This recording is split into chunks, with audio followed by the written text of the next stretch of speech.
하루도 주님의 은혜와 평강이 여러분의 하루 가운데 가득하기를 축복합니다. 오늘 본문은 욥기 18장과 19장입니다. 수아 사람 빌닷이 대답하였다. 너는 언제 입을 다물 테냐? 제발 좀 이제라도 눈치를 채고서 말을 그치면 우리가 말을 할 수 있겠다. 어찌하여 너는 우리를 짐승처럼 여기며 어찌하여 우리를 어리석게 보느냐?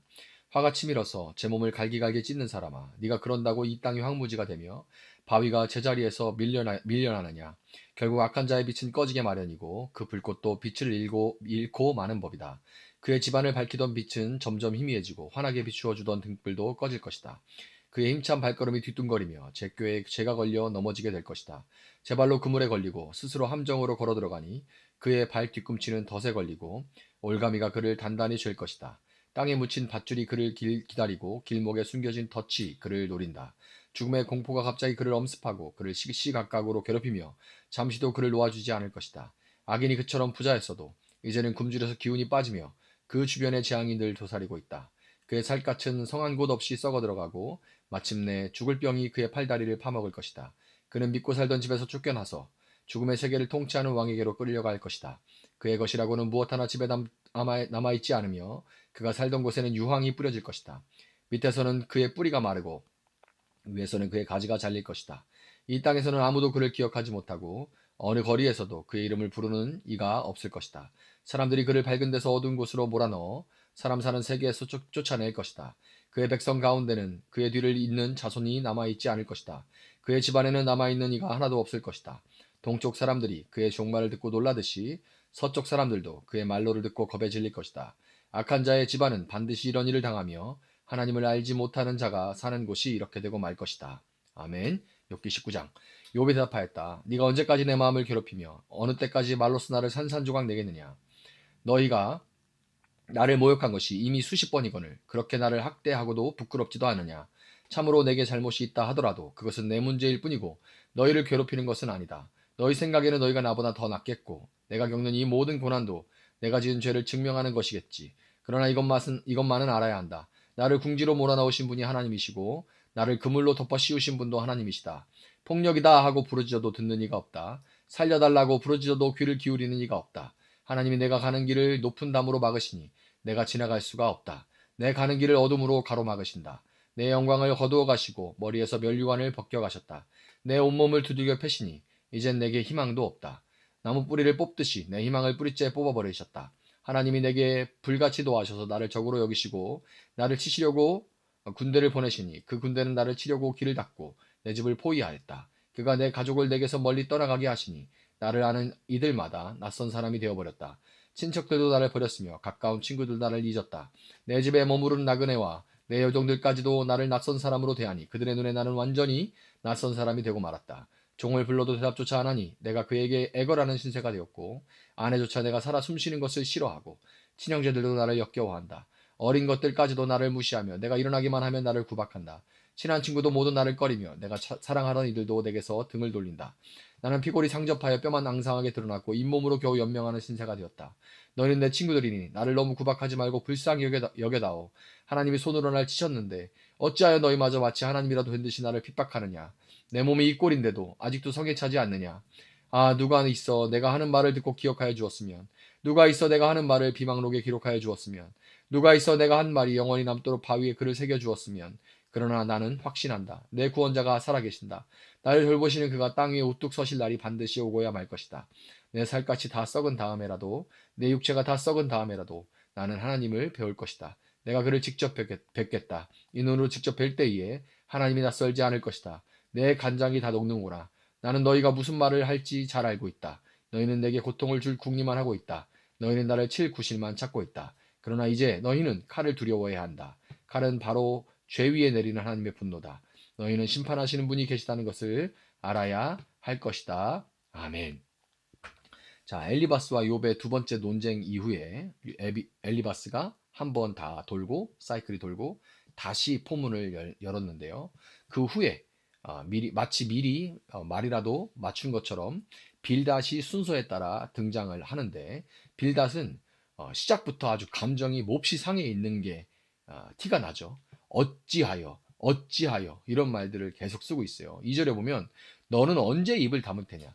제발 좀 이제라도 눈치채고서 눈치 좀 챙겨 이러면서 말을 눈치를 채고서 말을 좀 그치면 우리가 말을 할 수 있겠다.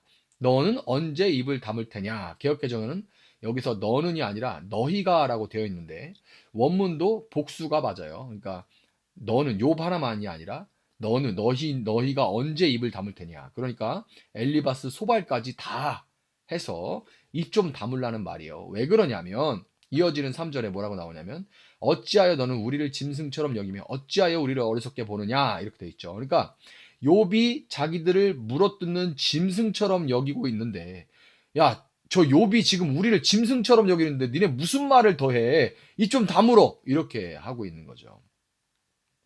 아니, 너 생각해서 좋게 좋게 말을 해주고 있는데 듣고 회개하기는커녕 감히 우리를 비난하면서 짐승 취급을 해? 아, 열받아.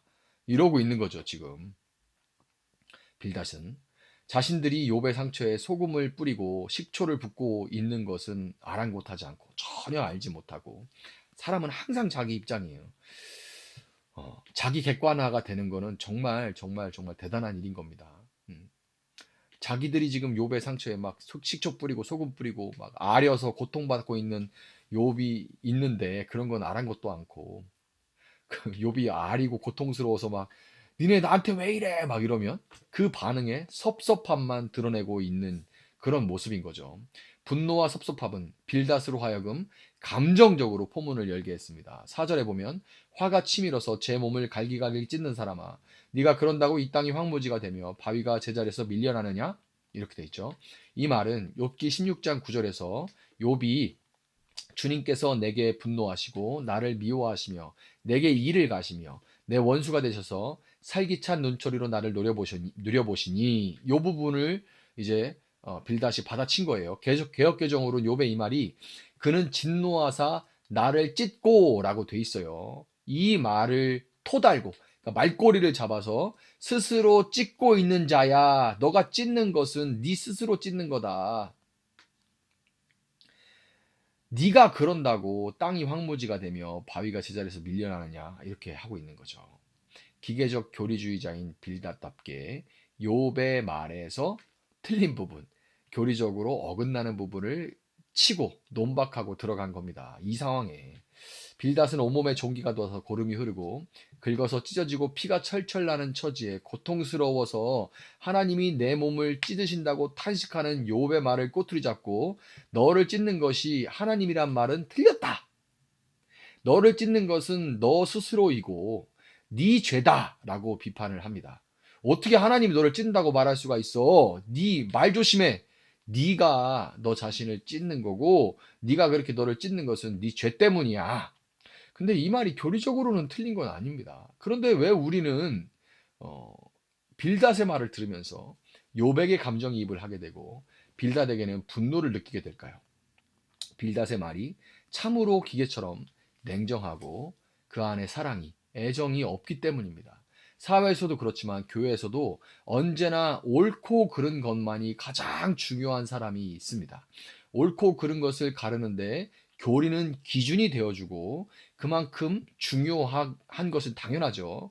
교리가 없다면 교회는 진작에 이단의 공격에 무너졌거나 혼합주의에 빠져서 정체성을 잃어버렸을 겁니다. 그렇지만 이토록 중요한 교리임에도 불구하고 많은 사람들이 교리에 대해서 부정적인 인식을 갖고 있는 이유는 단순히 그것이 복잡하고 어려워서만이 아니라 자신들의 말 한마디, 행동 하나하나에 교리의 잣대를 들이대는 사람들로부터 사랑이라고는 전혀 없는 그런 모습들을 수차례 경험했기 때문인 거예요. 빌닷이 감정이 상해 있기도 하지만 욥의 말에 대한 비판으로 포문을 여는 그에게 욥을 교정해주고 그의 진정한 회복을 바라는 사랑이 없다는 것은 4절 뒷부분의 말만 봐도 알 수가 있습니다. 뭐라 그래요? 네가 그런다고 이 땅이 황무지가 되며 바위가 제자리에서 밀려나느냐? 이 말이에요. 네가 아무리 스스로를 찢으며 비통해야 한다 한들 세상은 아무것도 달라지지 않는다는 거죠. 이 말도 맞죠? 이 말이 틀린 게 어딨어요. 우리가 뭐, 뭐, 뭐 직장을 잃었다고, 뭐 사기를 맞았다고, 뭐 한다고 고통스러워 해봐야 세상은 바뀌는 거 아무것도 없습니다. 그 말 자체는 틀린 말이 아니지만 그렇지만 이게 얼마나 냉랭합니까?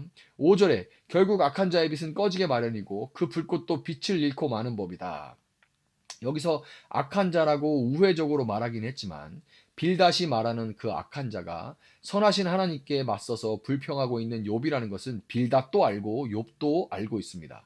악한 자의 빛이 꺼지고 불꽃도 빛을 잃는다는 그 말은 욥이 계속 이렇게 하나님을 대적하다가는 심판을 받아서 죽게 될 거라는 그런 말이에요. 설마 진짜 그런 말일까? 그런 뜻일까? 친구인데 그래도 14절에 증거가 있죠. 그는 믿고 살던 집에서 쫓겨나서 죽음의 세계를 통치하는 왕에게로 끌려갈 것이다. 죽음의 세계를 통치하는 왕에게로 끌려갈 것이다. 분명하죠. 죽게 될 것이다 이런 뜻이에요. 15절 그의 것이라고는 무엇 하나 집에 남아있지 않으며 그가 살던 곳에는 유황이 뿌려질 것이다.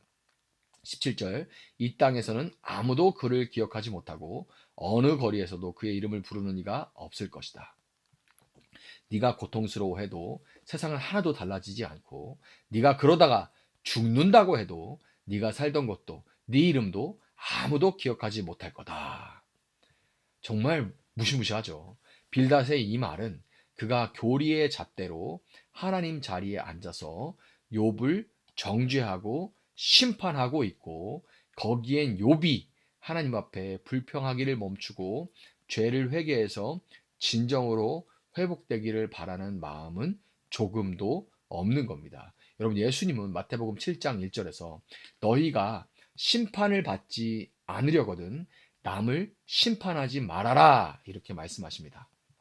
교리를 통해 우리는 심판자의 자리에 앉는 것이 아니라 우리가 스스로 먼저 하나님의 기준에 얼마나 이르지 못하는, 미치지 못하는지 우리 자신을 보고 겸손한 마음을 갖고 그 마음으로 나처럼 연약한 지체들을 불쌍히 여겨야 되는 겁니다. 교리의 잣대에 나를 비춰 나의 연약함을 하나님 앞에 고백하며 그 불쌍히 여기는 마음으로 그 형제를 그 연약한 나의 모습을 가지고 내 형제를 불쌍히 여겨야만 하는 거예요. 마태복음 7장 12절 그러므로 너희는 무엇이든지 남에게 대접을 받고자 하는 대로 너희도 남을 대접하여라. 이것이 율법과 예언서의 본뜻이다. 아멘. 여러분 시대가 정말 갈수록 어둡고 욥처럼 고통스럽게 탄식하는 일이 늘어만 가고 있습니다. 이유를 알 수 없는 고통에 빠졌을 때 내가 대접받고자 하는 대로 내가 심판으로 대접받고 싶은가요? 아니죠. 내가 대접받고자 하는 대로 남을 대적함으로 이 시대에 수많은 욕과 같은 자들을 눈물을 닦아줄 수 있는 여러분들이 될 수 있기를 예수님의 이름으로 축복합니다. 잠시 기도하겠습니다. 사랑하시는 주님 감사합니다. 엘리바스, 빌닷, 소발 한 번도 모자라서 두 번째 또 사이클을 돌고 있습니다. 그룹 오라 순서에 맞춰서 마치 폭격기처럼 욥에게 쏘아붙이고 갈수록 감정이 상해서 욥이야 고난을 받던 말든 고통스럽던 말든 계속해서 그에게 자기들의 감정이 상한 대로 걱정해주는 척 독살스러운 독을 퍼붓고 있습니다. 주님, 그러나 정말 우리가 이 모습을 보며 욥에게 감정이입을 하고 빌닷에게 엘리바스에게 소발에게 화가 나는 것은 하나님 그들의 말에 사랑이 없음으로 인해서 그 모든 것들이 아무리 좋은 포장을 해도 우리 가슴을 아프게 찔러오기 때문입니다. 하나님 이것을 우리가 욥기를 통해 경험하면서 우리는 하나님 이 땅 가운데 내가 대접받고자 하는 대로 남을 이웃을 대접할 수 있는 저희들 될 수 있게 주님 도와주시옵소서. 배고플 때 빵을 먹이고 아파할 때 위로하고 외로울 때 함께 해주고 힘이 들 때 도우는 내가 대접받고자 하는 대로 남을 대접하며 살아갈 수 있는 저희들 될 수 있도록 주님 도와주셔서 주님 시대가 어둡고 갈수록 많은 사람들이 욥처럼 이유를 알 수 없이 고통하는 가운데 주님 내가 그 자리에 빠졌을 때 내가 대접받고자 하는 그 모습으로 그들을 대접함으로 하나님 이 땅 가운데 우리를 먼저 환대해 주신 예수 그리스도의 사랑을 증거할 수 있는 저희들 되어줄 수 있도록 주님 우리와 함께하여 주시옵소서. 오늘도 많은 고통으로 시리에 빠지고 아파하는 이웃들이 있습니다. 날이 추워질수록 더 힘들어하는 이웃들이 있습니다. 경기가 너무나도 어렵고 정치는 혼란스럽고 고통스러운 시간들입니다. 주님 이 땅을 불쌍히 여기시고 이 땅에 살아가고 있는 소외된 이웃을 불쌍히 여기시고 주님 마음 아픈 자들, 육신이 아픈 자들, 병든 자들을 찾아주시고 그들을 위로하여 주시옵소서. 주님 감사합니다. 예수님의 이름으로 기도합나이다. 아멘. 오늘 주신 말씀 붙들고 계속해서 기도합니다.